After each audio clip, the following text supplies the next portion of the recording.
जब Marvel studios को X Men और फैंटास्टिक फोर के राइट्स वापस मिले तो फैंस के मन में सबसे बड़ा सवाल यही था कि इन्हें एमसीयू में लाया कैसे जाएगा।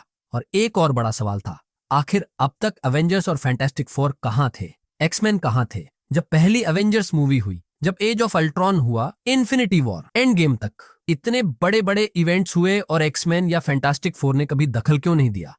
अब एक नई रिपोर्ट कहती है कि मार्वल स्टूडियोज ने इसकी एक्सप्लेनेशन तैयार की हुई है और ये बस इतना सिंपल नहीं है कि एक्समैन और फैंटास्टिक फोर दूसरी यूनिवर्स में थे। असल एमसीयू की स्टोरी के हिसाब से तो उन्हें 616 यूनिवर्स यानी सीक्रेट टाइमलाइन में होना चाहिए था, लेकिन उन्हें वहां से हटा दिया गया। केविन फाइगे जब कहते हैं कि सीक्रेट वॉर्स के बाद एमसीयू रीसेट होगा तो इसका मतलब यही है कि अर्थ 6 सिमट भी वापस उसी तरह जाएगी जैसे वो शुरुआत में था, जब एक्समैन, फैंटास्टिक फोर और बाकी सुपर हीरोज इस यूनिवर्स का हिस्सा थे लेकिन बाद में हटाए गए। और जैसा आप सोच रहे हैं, इसका कनेक्शन कैंग से है।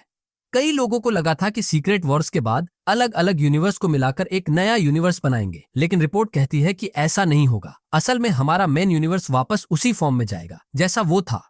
CosmicCircus.com के एलेक्स पेरेज ने कहा कि नई अर्थ 616 अलग अलग वेरिएंट अर्थ के एलिमेंट्स को मिलाकर बनेगी, लेकिन ये असल में उसी ओरिजिनल अर्थ 616 को रिस्टोर करेगी। रिपोर्ट में बताया गया कि जो अर्थ हमने फिल्मों और शोज में देखा है वो असली 616 नहीं है, बल्कि हू रेमेंस ने बनाया हुआ मॉडिफाइड यूनिवर्स जिसमें कई हीरोज को हटाया गया है। इसे अर्थ प्राइम कहा जा सकता है। यही वजह है कि डॉक्टर स्ट्रेंज को फैंटास्टिक फोर बस 60 की एक बैंड के रूप में याद है, या एरिक लेंचर यानी मैग्नेटो कभी बना ही नहीं, या चार्ल्स जेवियर सिर्फ एक प्रोफेसर थे। सीक्रेट वॉर्स का रीसेट इन सबको बदल देगा और एक ऐसा अर्थ लाएगा जिसमें एवेंजर्स, एक्समैन और फैंटास्टिक फोर हमेशा से मौजूद रहे हों। एमसीयू की हिस्ट्री फिर से लिख दी जाएगी। सबको लगेगा कि ये हमेशा से ऐसे ही था। ये कुछ वैसा होगा जैसे द फ्लैश के सीजन 6 में क्राइसिस ऑन इन्फिनिट अर्थ्स के बाद दिखाया गया था। अब कैंग की बात करें, शायद मार्वल आगे उसे ज्यादा दिखाने का प्लान न बनाए, लेकिन फिर भी ये एक्सप्लेनेशन जरूरी है कि उसका हुआ क्या।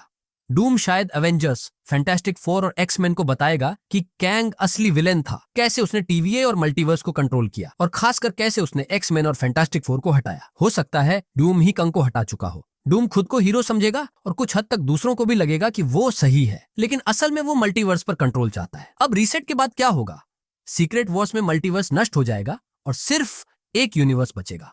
और नए एमसीयू में सबको यही लगेगा कि एवेंजर्स, एक्समैन और फैंटास्टिक फोर हमेशा से एक ही यूनिवर्स में रहे हैं। पुराने इवेंट्स की याद बस कुछ ही लोगों को रहेगी, ताकि एमसीयू का पिछला हिस्सा जैसे आयरन मैन से लेकर एंड गेम तक मिटे नहीं। मतलब हमें मिलेगा एक नया यूनिवर्स, पर पुरानी हिस्ट्री भी जिंदा रहेगी, थोड़े लोगों की यादों में।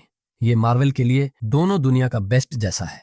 तो यही है नया बड़ा प्लान और लगता है डूम ही इसे समझाने वाला है। वीडियो को लाइक करना और चैनल को सब्सक्राइब करना न भूलें, ताकि आप मार्वल की कोई लेटेस्ट अपडेट मिस न करें। और हमेशा की तरह देखने के लिए बहुत बहुत धन्यवाद।